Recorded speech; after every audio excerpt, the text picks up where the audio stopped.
Hola, ¿cómo les va? Bueno, en este video vamos a ver o analizar el capítulo 4 del texto de Fernández Enguita, Más escuela, menos aula. En este capítulo 4, que se denomina El nuevo entorno tecnológico, va a tratar de analizar o va a intentar analizar qué es esto de la tecnología, eh, y básicamente va a hacer un análisis en mayor profundidad sobre lo que el ecosistema digital eh, ha cambiado o está cambiando en relación a las instituciones educativas y particularmente el aula. En primer lugar, como señala el texto, cuando hablamos de tecnología, estamos hablando de muchas cosas que el pizarrón, el aula, el libro de texto, es una tecnología, ¿no? Lo que vamos a encontrar desde el punto de vista histórico es una relación entre las distintas tecnologías existentes y las formas de enseñar y de aprender a partir de dichas tecnologías. Uno podría señalar que el aula actual está marcada por cosas que tienen que ver con la impronta de la imprenta de tipos móviles a partir del siglo XV, la escritura, pero también lo oral, ¿no? Es decir, el diálogo, por ejemplo, dentro del aula.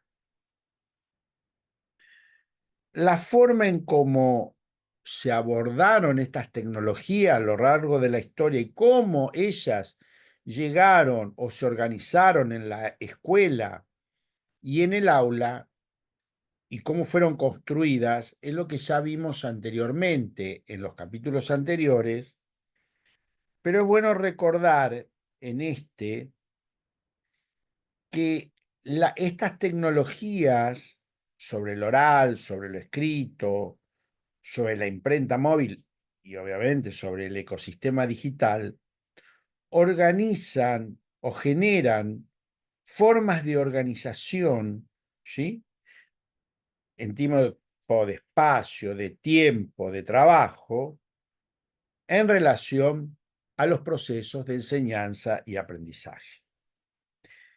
Si acordamos que toda educación es una forma de comunicación, o todo proceso educativo supone una forma de comunicación, qué se comunica, cómo se da, va a depender de los procesos históricos. Uno podría pensar que a partir de Sócrates o de la figura de Sócrates, había algo del diálogo, ¿no? Una tecnología de comunicación oral, el habla, y que tal vez es la primera tecnología existente en los humanos. Eso daba el diálogo como, ¿no? La conversación, que ahí habría que ver cuánto de ese diálogo y esa conversación no es inducido por el propio Sócrates, por ejemplo, cuando uno lee los diálogos de Platón.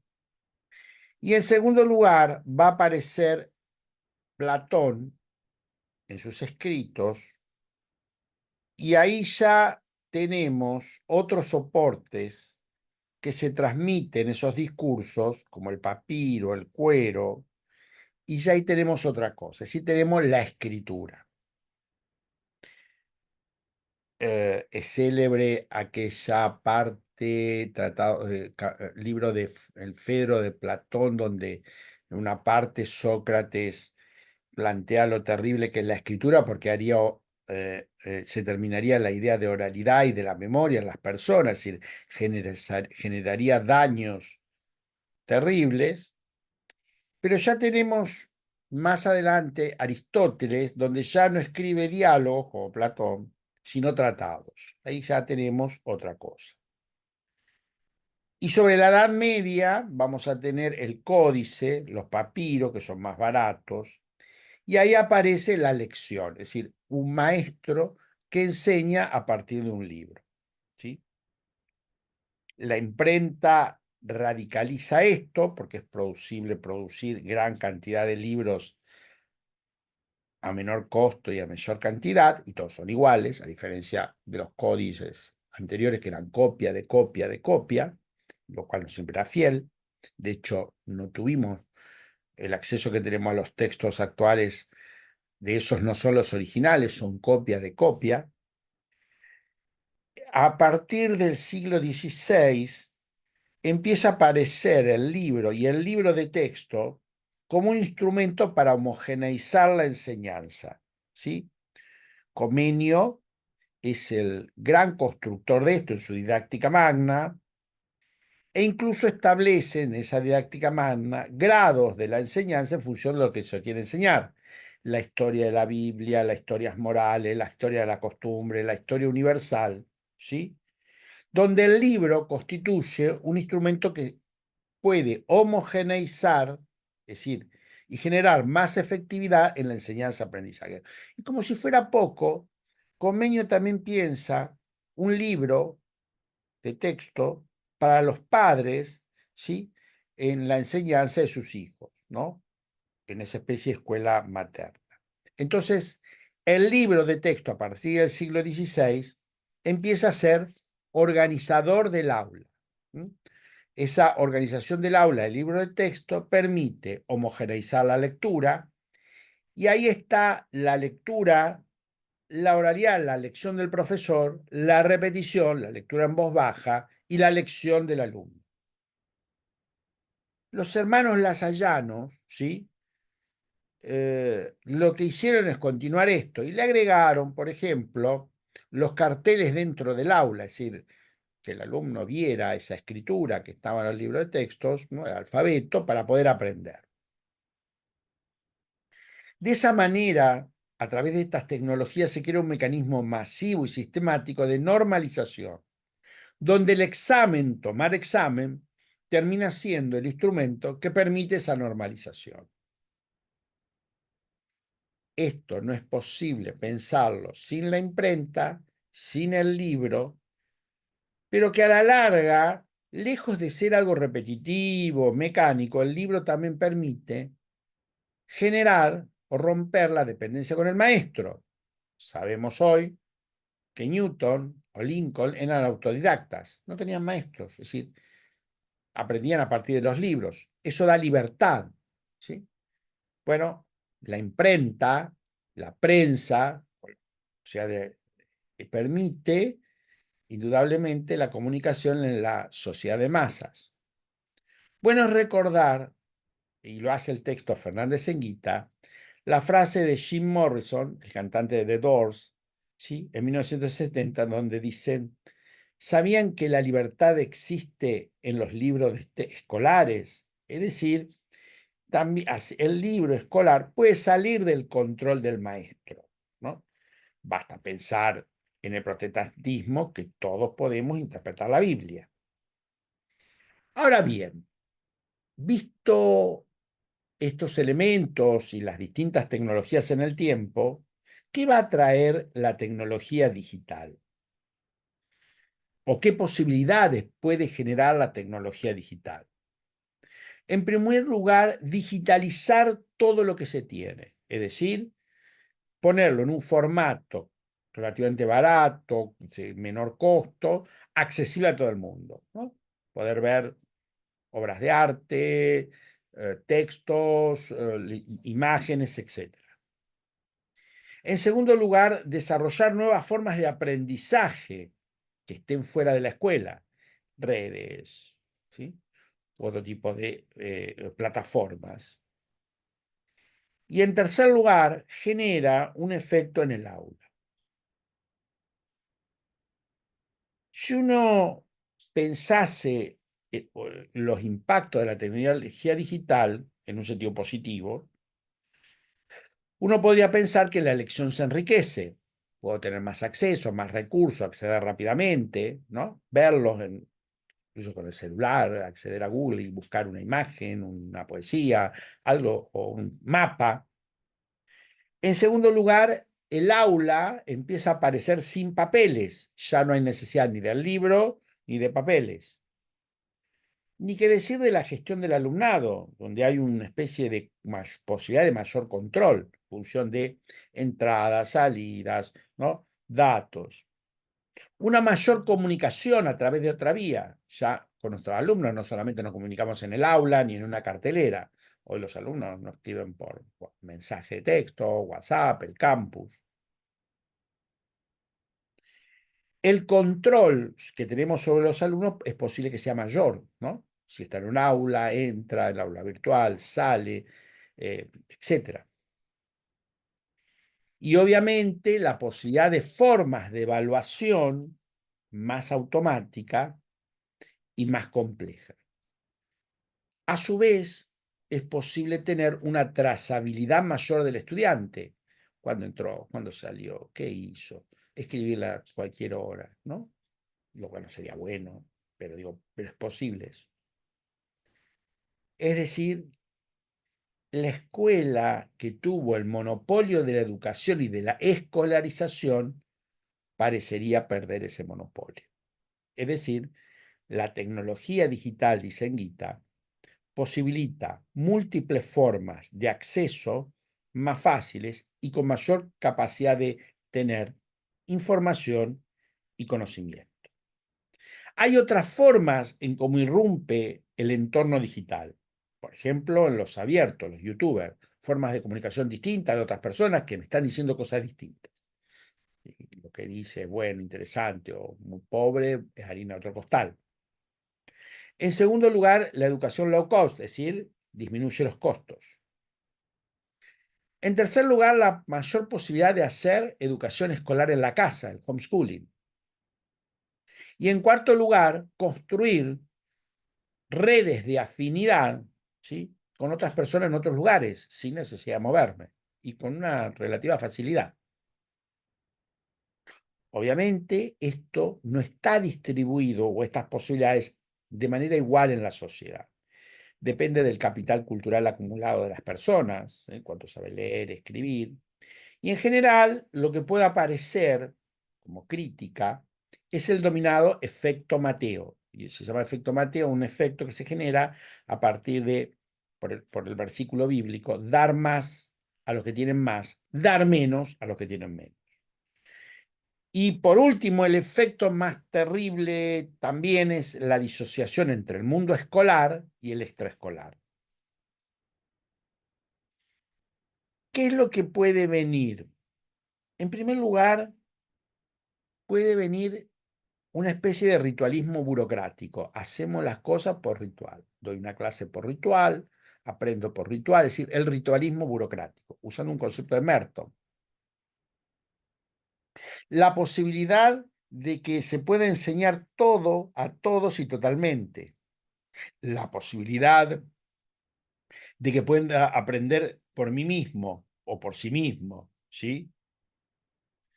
Y ahí aparece la vieja idea de Montaigne, ¿no? La idea de que es mejor si tener cabezas bien llenas o cabezas bien hechas.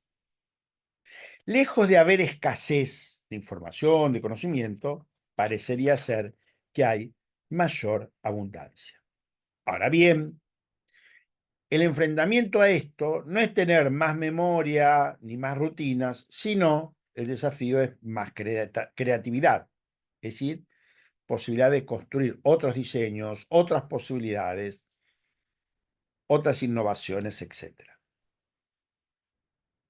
Si ayer las escuelas tuvieron como función el disciplinamiento para el trabajo colectivo, hoy se le reclama a las instituciones educativas, la escuela, la posibilidad de generar mayor libertad y responsabilidad en el trabajo creativo.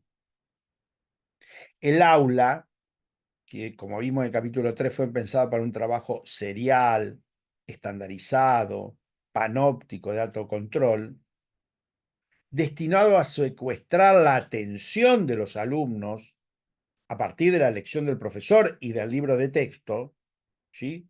Y de una vigilancia de rutinas permanente, eso está en tensión, dice Fernández Seguita en este capítulo.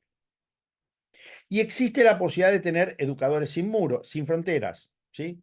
Yo puedo ver una clase de un profesor que me interesa, él da el ejemplo de Michael Sandel, lo cual es cierto, es un profesor que enseña determinados temas de filosofía política y son muy famosos en el mundo y lo vemos, de hecho yo lo enseño o lo daba ese video en YouTube en la Facultad de Ciencias Sociales a mis alumnos del profesorado de Ciencia Política, como ejemplo de una clase interesante, problemática.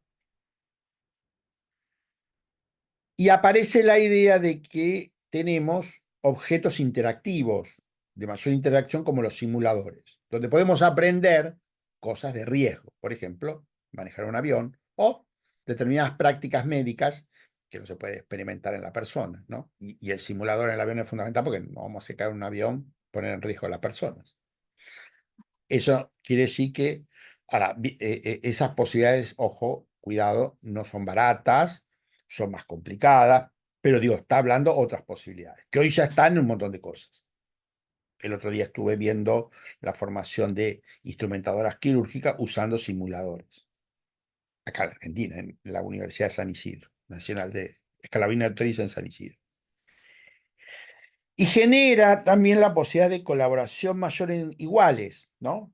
Y eso es el trabajo en grupo, aunque el trabajo en grupo ya estaba en el aula, ¿sí? ¿Cuál es el problema del trabajo en grupo en el aula? Y el efecto Convoy, es decir, que aprendan, el tiempo de aprendizaje de un alumno esté dado por lo que están más lentos, ¿no? Como el tren, que si va más lento, todos los vagones van lentos, o el polizón, es decir, el freerider, el que se cola, que busca colarse, ¿no? Que interviene en un grupo, pero nunca participó. Es decir, que todo esto, dice Anguita, revienta al aula, es decir, hace estallar al aula y genera un aula física sin muro, es decir, posibilidad de armar formas de interacción en otros formatos de enseñanza-aprendizaje dinámicos y abiertos.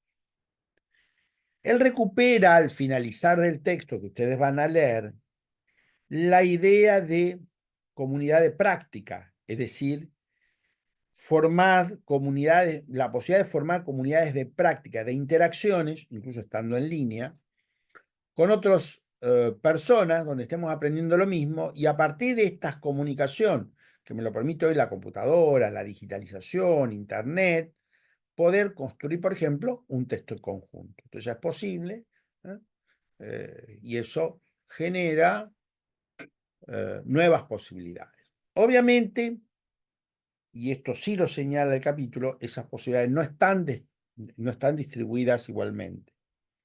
Y esas nuevas posibilidades, ¿sí? Ya existen, ya están, porque el nuevo entorno tecnológico digital ya ha entrado dentro del aula de una forma u otra. De esta manera termina o finaliza ese capítulo Fernández Enguita sobre las transformaciones que nos enfrenta o nos hace enfrentar lo digital.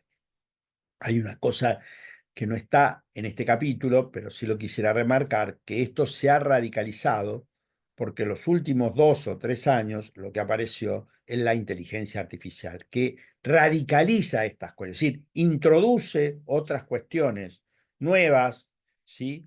Y que nos obligan a repensar todo este tipo de cuestiones a la luz de estas transformaciones. Y empezar a pensar cómo estos otros formatos de aula, de enseñanza, nos obligan a repensar cómo organizar la enseñanza en las escuelas a partir de estos nuevos desafíos. Así que bueno, este es el capítulo 4 del libro Más escuela, menos aula. Los invito a leerlo, a mirarlo con atención. Es un capítulo interesante y que no está exento de discusiones. Muchísimas gracias.